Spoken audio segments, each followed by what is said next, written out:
आप कभी चिंता मत करिए, अब शिक्षकों की बहाली कई लाख हम लोग करने वाले हैं, नई बहाली।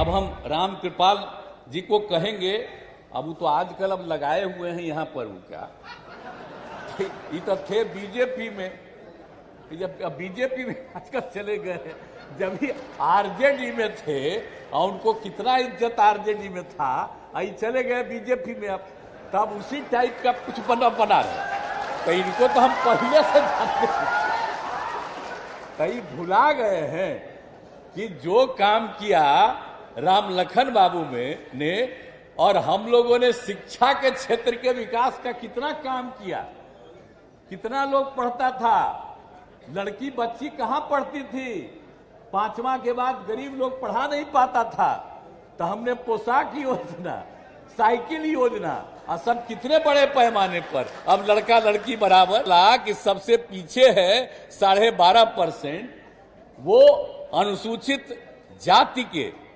और मुस्लिम समुदाय के, तो उन लोगों के लिए भी हम लोगों ने काम शुरू करके उनको पढ़ाने का काम किया।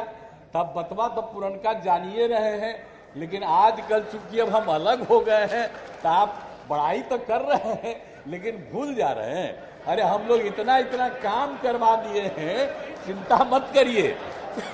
और आप कभी चिंता मत करिए, अब शिक्षकों की बहाली कई लाख हम लोग करने वाले हैं, नई बहाली।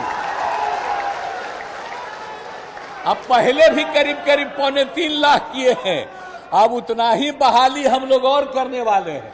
अब कितना ज्यादा बनवा रहे हैं, स्कूल से लेकर के सब। जब हमको मौका मिला तो सबसे पहले 22,000 तो हम लोग बनवा दिए थे स्कूल का।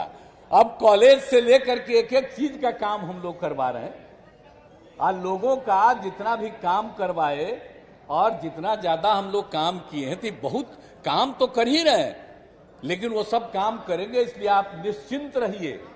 बाकी चाहे जो कुछ भी हो हम लोग तो करेंगे ही, लेकिन हम लोग हर क्षेत्र के लिए करते हैं। लेकिन राम लखन बाबू को तो हमेशा याद रखना है कि इन्होंने आजादी की लड़ाई से लेकर के बाद तक जो भी काम किया है लोगों के हित में, उन्होंने अपने स्वार्थ के लिए कुछ नहीं किया है, लोगों के हित में किया है। आप सोच लीजिए, इसलिए याद रखना चाहिए। हम अब आश्वस्त करते हैं आपको, आप उनकी स्मृति में सरकारी तौर पर हम लोग उनके स्मृति समारोह का आयोजन करवाएंगे, चिंता मत करिए।